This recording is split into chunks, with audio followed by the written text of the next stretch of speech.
ఏ course నేర్చుకోవాలో తెలియట్లేదా? అయితే ఇనుమాటిక్స్ career guidance ని follow అవ్వండి.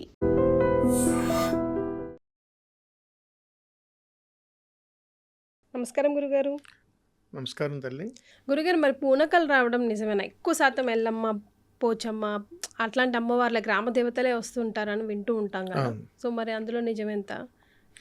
వాస్తవిక ధర్మంగా పూనకాలు రావటం అనేటువంటిది వాస్తవమే. ఓకే. ఎంతవరకు వాస్తవము? అంటే వాళ్ళు భవిష్యవాణి చెప్తారు, అట్లా ఇట్లా అంటారు. ఎందుకు వస్తాయి ఆ, ఇది కూడా తెలుసుకోవాలి. ఉమ్, ఎన్నడూ పూజ చేయనటువంటి నీకు నీ ఒంటి మీదకి అమ్మవారు ఎలా వస్తారు? ఉమ్, నిత్యము నీ ఇంట్లో గొడవలు కోపతాపాలు పడేటువంటి నీకు నీ ఒంటి మీదకి అమ్మవారు ఎలా వస్తారు?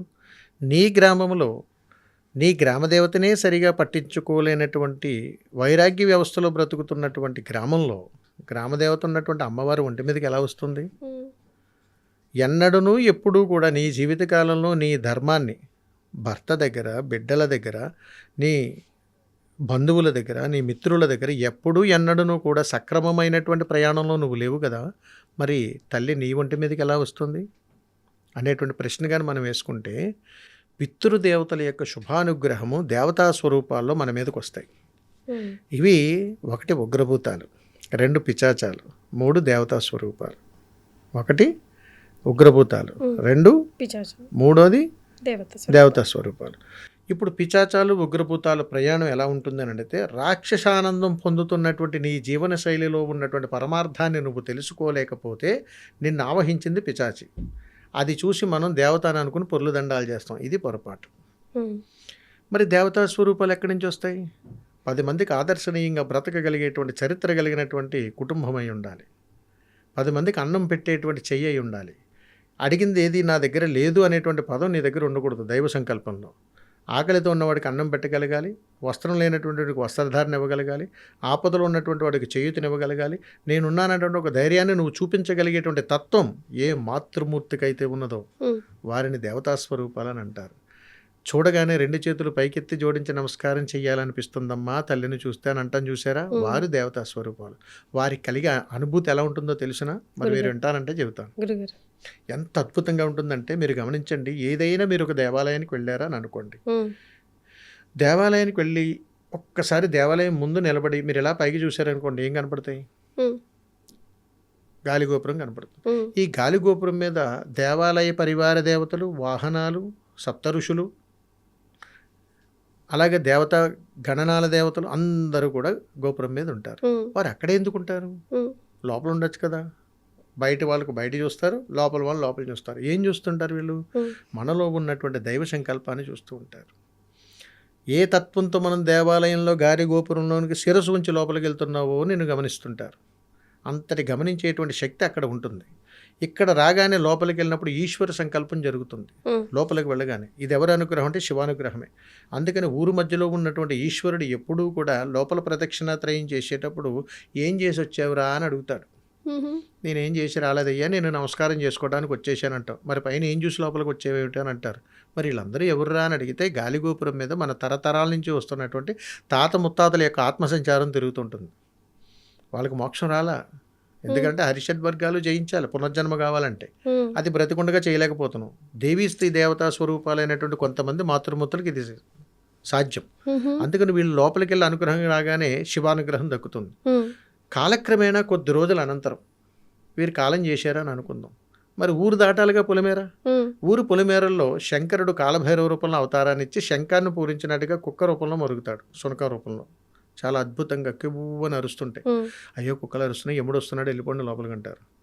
అంటే ఒక జీవుడు ఊరు దాటి బయటికి వెళ్తున్నప్పుడు సర్వోత్తముడై ఉండాలి, గొప్పవాడై ఉండాలి. 2 చేతుల దగ్గర జోడించి నమస్కారం చేశాను. ఆరికి శంకరుడు పలికేటువంటి స్వాగతం. అక్కడి నుంచి ఆయన అనుగ్రహం ఇచ్చిన తర్వాత రుద్రుడి యొక్క అనుగ్రహం జరుగుతుంది. ఉమ్, రుద్రుడు అనుగ్రహం జరిగిన తర్వాత అతనిని కపాల మోక్షాన్ని ఇచ్చిన తర్వాత ఆయన యొక్క చితాభస్మాన్ని ఈశ్వరుడు హృదయస్థానానికి రాసుకున్న తర్వాత ఆత్మ వచ్చి గాలిగోపురం దగ్గర సంచారం చేస్తూ ఉంటుంది. సంచారం చేస్తూ తను పడినటువంటి కష్టాలను, ఇబ్బందులు, అనేక రకాల జీవన శైలులన్నింటినీ కూడా అక్కడ ఉన్నటువంటి పరివార దేవతలకు, గణనాలకు, సప్తఋషులకు, అక్కడ ఉన్నటువంటి వాళ్ళందరికీ చెప్పుకుంటూ తిరుగుతూ ఉంటాయి. ఉమ్, తిరిగిన తర్వాత వారు ఇచ్చేటువంటి సుభిక్షమైనటువంటి అనుగ్రహ మోక్షంతో కైలాసంలో ఉన్నటువంటి ఈశ్వరుడి దగ్గరికి వెళ్తాయి. ఆయన ఇచ్చినటువంటి శుభానుగ్రహంతో పునర్జన్మ ప్రాప్తిరస్తు అని దీవిస్తాడు. అక్కడి నుంచి ఆత్మకు పునర్జన్మ వస్తుంది.